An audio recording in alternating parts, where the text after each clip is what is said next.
Mga boss, buwing bubuklatin natin pag-aaralan confidential funds ni BP Sara. As usual mga boss, expected na yan dahil yan talaga ang kanilang target, ang papagsakin ang mga Dutertes. So yun ang trabaho ni Buying Remulla, siyempre taga-depensa ng administrasyon, at siya na yung malakas mga boss, no, dahil siya ay ombudsman.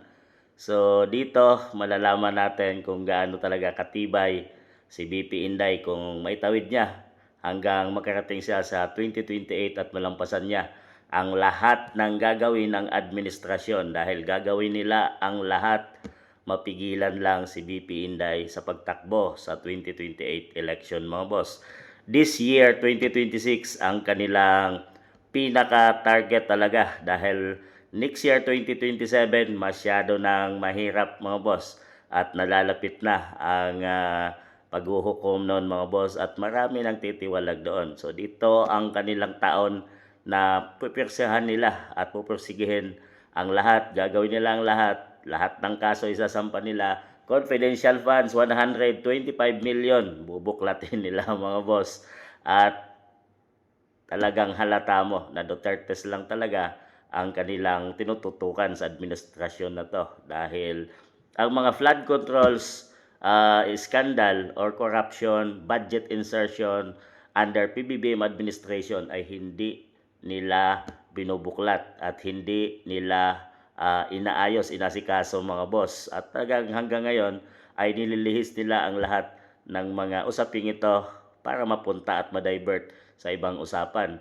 Ang sinabi at nilabas na video statement ni Saldico ay hindi nila ina-accept mga boss. Ganon sila pagdating sa administrasyon, pero pagdating sa kailang makalaban ang Dutertes ay napakabilis pag-aralan at napakabilis kasuhan ng kung ano-ano mga boss. At talagang dito natin masusubukan at makikita ang tunay na tapang ni BP Inday Sara, dahil hanggang ngayon sa 3 taon nilang pagbuwag or pagbato ng mga kung ano-ano kay BP Inday ay patuloy siyang tumatayo mga boss, at ginagampanan niya lang ang trabaho na inatay sa kanya ng sambayanang Pilipino. So dito mga boss, hintayin natin, dahil bubuklatin nila ang confidential funds at ikakaso nila, sasampa nila ang impeachment trial sa Congress, at syempre darating sa Senado, may tao din sila doon, si Soto. So dito natin malalaman kung gaano, kung tinadhana ba talaga na magiging susunod na presidente si BP Inday, dahil gagawin ng lahat ng mga kalaban,